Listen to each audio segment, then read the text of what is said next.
Xenopus રજૂ કરે છે દક્ષા પટેલનું નવો કાવ્ય સંગ્રહ આસપાસ. આપણી આસપાસ કેટલું બધું હોય છે. વસ્તુઓ, સ્વજનો, વૃક્ષો, વાદળો, પશુ પંખીઓ, રોજબરોજ મળતા લોકો વગેરે. પ્રત્યક્ષ નજરે આપણાથી અલગ લાગતું આ બધું જ આમ તો આપણા જીવનનો અને આપણી દુનિયાનો ભાગ હોય છે, જેની સાથે આપણે સંવેદનના તાંતણે જોડાયેલા હોઈએ છીએ. આ જ સંવેદનોને વાચા મળી છે આ અછાંદસ કાવ્યોમાં.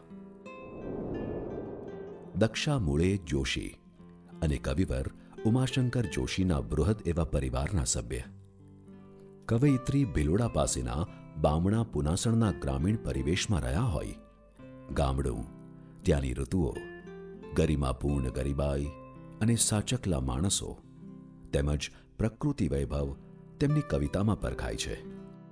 ભાવસભર પ્રવાહિતા અને રસાળ શૈલી સાથે રચાયેલા આ સંગ્રહના એક કાવ્યમાં કવયિત્રી વીણનારાને સવારના પંખી સાથે સરખાવતા કહે છે, તે લોકો આવે છે સૂરજથી પણ પહેલા, પંખીની પાંખોની જેમ, બે હાથ ફટાફટ ફફડાવતા ઉડાડી મૂકે છે નકામનું ને શોધી લે છે કામનું કચરાના મોટા ઢગલામાંથી.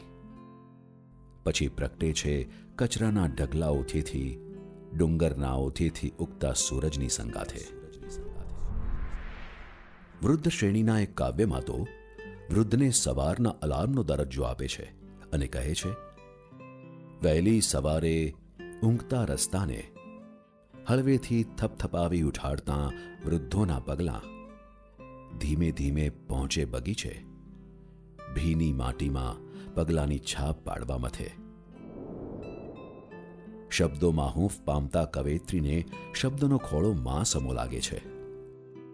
શબ્દ અસલ બા જેવો, હેતથી ઝુલાવે, વાલથી ગળે વળગાડે, ક્યારેક કાંટાની જેમ ભોંકાય ને સોટીના સોળ ઉઠાડે, પસ્તાવાના આંસુય પાડે, તોય બા વગર ના ચાલે, શબ્દ વગર ના જ ચાલે.